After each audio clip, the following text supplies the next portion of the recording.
reestruturação do poder global. É evidente que os Estados Unidos estão passando por uma crise do poder global, um declínio relativo de poder. O fim da hegemonia americana está ocorrendo. Agora, nenhum país, nenhuma superpotência alcança o poder global, a hegemonia do sistema interestatal capitalista, do sistema internacional, do sistema mundo, por acaso, por sorte. Tá certo? Por sorte. Ah, foi sorte. Não. Eles arquitetaram esse poder. Né? Eles chegaram ali, eles construíram. Então, nenhum país também aceita, a história nos mostra isso, aceita perder essa posição de forma tranquila, de forma conformada. Nenhuma grande potência, nenhum poder hegemônico aceita perder a sua hegemonia, a sua vez e a sua hora, como diria Augusto Madraga, nas palavras de João Guimarães Rosa, né, que foi diplomata e o grande autor brasileiro. A vez e a hora de Augusto Madraga, aceita perder a sua vez e a sua hora de maneira pacífica, sequer. A história nos mostra. Então, na primeira transição hegemônica do sistema interestatal capitalista, do sistema internacional, que foi dos Países Baixos, é chamada hegemonia holandesa para a hegemonia britânica, foi preciso as guerras napoleônicas. Porque foi quando a França tentou pegar esse lugar e a Inglaterra, já na frente, com a Revolução Industrial, ela vence a França napoleônica, estabelece a hegemonia inglesa, e o século XIX é o século da Pax Britânica. É o século da chamada Era Vitoriana. Era Vitoriana, é uma era. O Weber vai escrever lá o espírito capitalista e a ética protestante. A ética protestante e o espírito capitalista. É uma era. Então você tem o concerto europeu, cujo maestro são os ingleses. Essa hegemonia vai durar até meados do século XX. Ela começa a entrar em crise no final do século XIX, com a crise econômica de 1883. Mas vem a Primeira Guerra Mundial, e ela não é necessária para fazer a transição hegemônica. É preciso a Segunda Guerra Mundial, que é uma guerra só, a primeira e a segunda, na visão de Hobsbawm, por exemplo, o grande historiador do século XX, ao lado de Fernand Braudel. Então você tem vai dizer o Hobsbawm, uma segunda guerra dos 30 anos. A guerra que vai de 1914 a 1945. Ela não acaba em 18, 19, a Primeira Guerra. Ela só vai se resolver em 45. Ela começa em 14, não acaba em 18, ela vai ser retomada em 39 e vai acabar em 45. Ali você tem a transição da hegemonia inglesa, que começou no fim das guerras napoleônicas, e vai terminar em 45 com a consolidação da hegemonia norte-americana, que é a vitória pelo poder das armas sobre o eixo nazifascista. E a passagem de bastão, o bastião hegemônico da hegemonia inglesa para a hegemonia norte-americana. Assim como se deu também pelo poder das armas, da força das armas, o estabelecimento da hegemonia inglesa no século XIX, ao derrotar a França napoleônica. Percebe? Então, os países hegemônicos, eles sempre há numa passagem de hegemonia, historicamente, uma grande guerra. Uma grande guerra. Então, aquele país estabelecido, quando ele começa a entrar em declínio, historicamente ele não aceita essa passagem. Agora, sobretudo, imagine-se, um país cuja sua ideia de nação foi estabelecida pelo conceito de destino manifesto. Destino manifesto. A nação excepcional. A única nação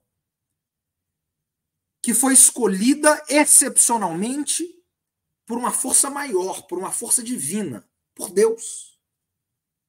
Eles foram escolhidos. Deus ungiu aquela nação para estar acima de todas as outras e guiar todas as outras. E mostrar a todas as outras o caminho Canaã, o caminho da terra prometida, de paz, prosperidade, democracia e liberalismo infinitos. Próspero. E aquelas nações que eventualmente não quiserem seguir esse modelo, elas têm que se submeter pela força das armas, das guerras. É a nação escolhida, é a nação ungida acima da colina, a cidade acima da colina. Então, por essa perspectiva, percebe? A queda se torna mais dramática, porque não é uma nação qualquer aos seus próprios olhos. Desde os Founding Fathers, os primeiros pais, né? Os pais fundadores, os heróis americanos que fundaram a primeira e única Constituição dos Estados Unidos. Os Estados Unidos têm uma Constituição só. Como eles dizem, são a maior democracia do mundo. Não é a Índia, que acabou de ter 1,5 bilhão de pessoas aí passando por pelas eleições que reelegeram o Modi. A maior democracia do mundo são eles.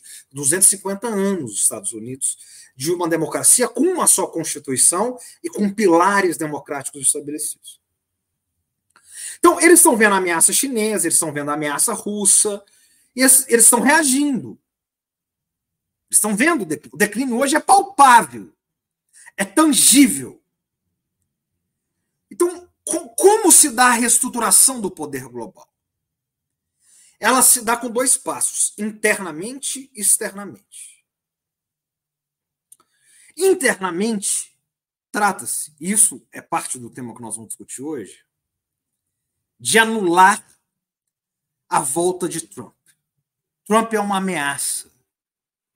Ele não é uma ameaça somente à chamada comunidade internacional, se é que tal coisa existe.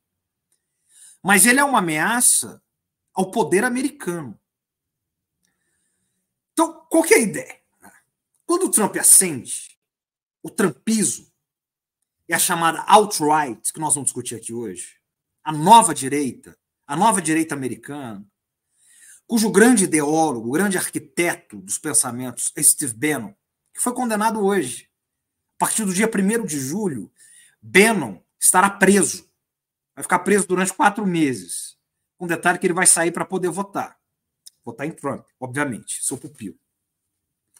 A alt-right, essa nova direita, extremamente violenta, norte-americana, e bizonha, bizarra, e poderosa, e ao mesmo tempo concomitantemente escalafobética, que produz essas anomalias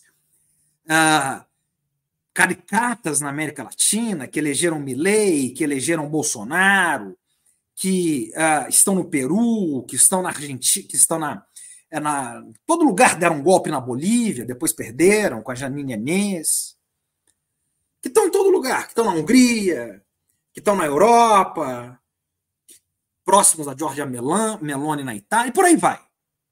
No Parlamento Europeu, que vai ter eleições agora, que cresceram em Portugal, ganharam 56 cadeiras no parlamento português, não chega, enfim. E na Espanha, em todos os lugares. Essa extrema-direita, eles tomaram o Partido Republicano nos Estados Unidos de assalto. O trumpismo. Se você é contra o Trump no Partido Republicano, o sujeito é esmagado. Ele não sobrevive. Passa-se um trator em cima deles. Então, a partir daí, há uma mudança na composição da política tradicional norte-americana, que são 2 partidos. O que eles tratam na imprensa norte-americana, o New York Times, o Washington Post, CNN, o Fox News, tratam de os falcões republicanos, que é o partido de Trump, e os pombinhos democratas. Clinton, Obama, Biden. E os pombinhos democratas, na sua maioria, na verdade, são falcões em pele de pombinhos. Falcões em pele de pombinhos. O Biden agora, né, é o presidente das 2 grandes guerras. É o presidente da guerra na Ucrânia, a proxy war, e o presidente dessa guerra desse massacre colonial em Gaza e na Cisjordânia, com o Benjamin Netanyahu. Cúmplices. Tem a identidade de Biden lá. Então são falcões também, só que em pele de pombinhos, porque são democratas. Então tem causas, né? Causas ambientais, enfim, causas de direitos humanos, supostamente, esse tipo de coisa. Só que os falcões republicanos tradicionais, a dinastia Bush, a dinastia Cheney, Dick Cheney, vice-presidente do Bush, Liz Cheney. Liz Cheney hoje é uma das principais opositoras dentro do Partido Republicano de Donald Trump. Ela foi varrida pelo Trump. O Cheney mandava no governo. O governo Bush era o governo Cheney. Quem fazia a política externa inteira do Bush filho era Cheney. Rumsfeld, Paul Wolfowitz, Joe Bolton. São falcões. Joe Bolton teve nos 2 primeiros anos nas relações exteriores de Trump e depois foi varrido. Escreve um livro, né, O Lado Mais Escuro da Sala, tradução alguma coisa assim, contando o que era o horror do governo Trump. Foi varrido. Esses são falcões tradicionais. Falcões tradicionais. A alt-right, a nova direita, que é o que nós vamos tratar aqui, essa coisa fascistoide ou fascista mesmo, eles tomaram de assalto o Partido Republicano. Então o que acontece? O governo Biden hoje é o que tem de tradicional no Partido Democrata. O Biden é isso. Biden é a representação disso. Senador a vida inteira, enfim, presidente da Comissão de Relações Exteriores no Senado, Blinken junto com ele já era quem escrevia os discursos deles para relações exteriores, dele Biden. Então, não é Biden, é Biden, Blinken, Sullivan, Jake Sullivan, Harris. Junto com isso, digamos, as gangues obamistas, Obama o presidente das 7 guerras simultâneas, 7 guerras simultâneas, as gangues clintonistas, Clinton, Hillary Clinton, a secretária de Estado do primeiro governo, Obama, que depois é derrotada na eleição por Trump, é a mentora da guerra da Líbia. A Líbia é o Iraque de Hillary, o Iraque que Bush fez e Cheney é feito pela Hillary. Então, toda essa gente é o governo Biden. São os democratas mais tradicionais. Os democratas mais ligados ao complexo industrial, militar, midiático e acadêmico norte-americano. É o Estado profundo.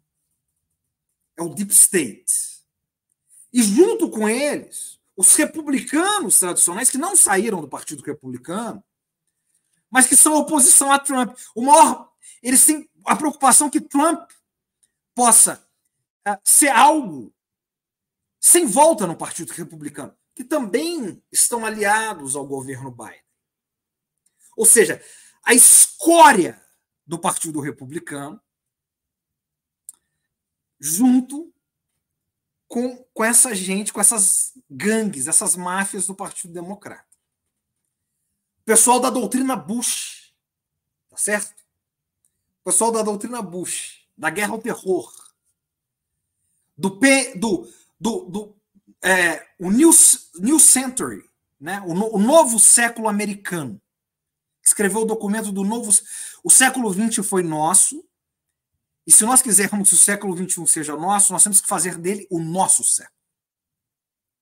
Tá certo? PNAC, que eu estudo aqui no meu livrinho, aqui, modesto. PNAC, o Plano para o Novo Século Americano. New American Century.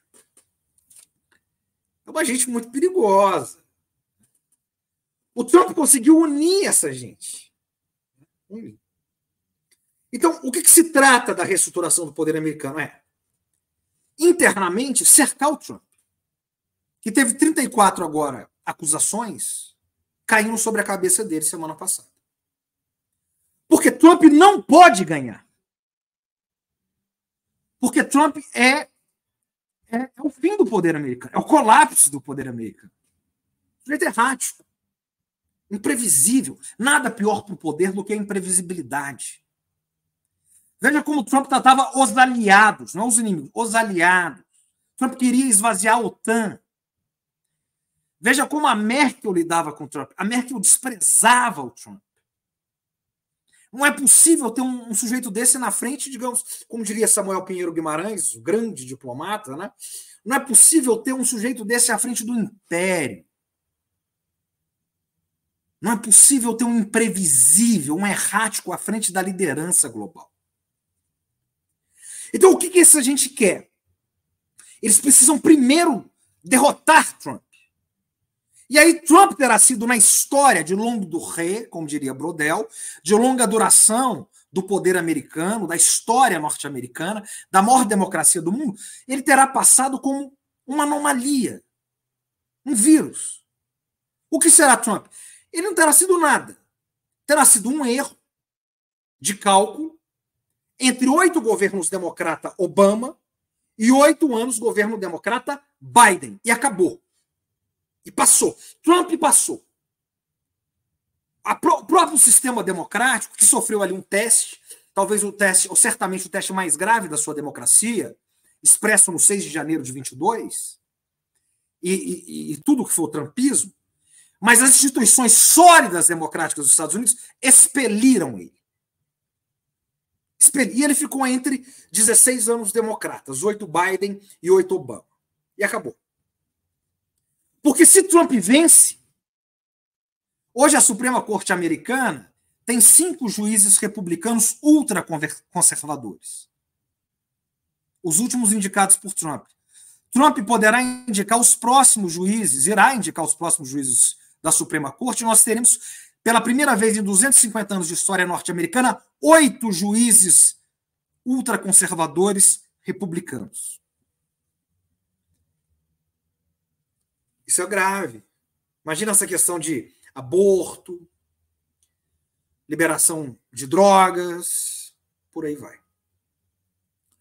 Então, a reestruturação do poder americano passa em eliminar Trump. Segundo, e eu fecho aqui, prolongar as guerras americanas, que é o que faz Biden. Então, não se engane com Biden. Biden, ele é singularmente, você olha para ele, ele é a encarnação do declínio. É o presidente fraco, é o presidente senil, como eles apontam. Mas o que está por trás de Biden, porque não é Biden, Blinken, Câmara, a própria Câmara, o próprio Sullivan, as incorporações, né, os obamistas, clintonistas que lá estão, esses apoios de falcões republicanos experientes da doutrina Bush, alguns que estavam no Bush pai, alguns que são remanescentes, inclusive, de Reagan, estão por trás da administração Biden. Biden reuniu tudo que há de mais remanescente do poder americano e global, do poder global, e eles fizeram a guerra na Ucrânia. O que é a guerra na Ucrânia? É uma guerra de proxy war, de procuração. Para quê? Para desgastar a Rússia infinitamente. Eles não têm pressa para que essa guerra acabe. Essa guerra americana é uma guerra que para eles, sem fim, é uma das guerras eternas norte-americanas. É o que aconteceu agora. É o sinal, é um dos sinais. O secretário de Estado norte-americano, o Antony Blinken, o dia que o Putin estava tomando Kharkiv, uma das principais cidades ucranianas, Blinken fez uma visita surpresa para Kiev, foi recebido pelo títere, pela estafeta mais patética do sistema internacional, o Zelensky, e à noite foi tocar guitarra num pub e cantar. Aliás, toca pessimamente mal, né, o Blinken. Mas é disso, um país em chamas, um país sendo bombardeado, e ele tocando guitarra. Além de tudo, é uma falência ética do poder americano. Gritante, solar. Mas isso não interessa, interessa desgastar os russos. Por quê? Porque os Estados Unidos mandam armamento sem fins, fortalece o complexo industrial militar deles, que é produzido em dólar, eles emitem o dólar, eles têm a chave do cofre, eles têm o Fed, então eles podem se endividar, diferente da Europa, diferente da Alemanha, que não pode ficar mandando armamentos infinitos, ou a França de Macron, ou, enfim, a Inglaterra ou a Itália. Mas os Estados Unidos podem. Para eles, essa guerra não tem pressa, porque quem está morrendo são os ucranianos. Enquanto os ucranianos morrem, eles tocam guitarra, eles fazem karaokê. E a guerra colonial deles e de Netanyahu, que eles fazem no Oriente Médio, que é um projeto também indissociável entre os Estados Unidos e Israel, de limpeza total e étnica em Gaza e na Cisjordânia. Então, veja, as duas grandes guerras que eles fazem, que fazem parte da reestruturação do poder global, eles assentam o poder total no Oriente Médio, fortalecendo o porta-aviões deles lá, deles dos Estados Unidos, que é Israel, e desgastam a Rússia. E, ao mesmo tempo, vão fazendo a guerra comercial brutal com a China. Taxando carros elétricos em 25%, taxando painéis solares. Os democratas, que são os signos, os arautos, não é isso? Da transformação energética, da energia limpa, fazem cúpulas globais do clima. Não se trata disso, não é isso?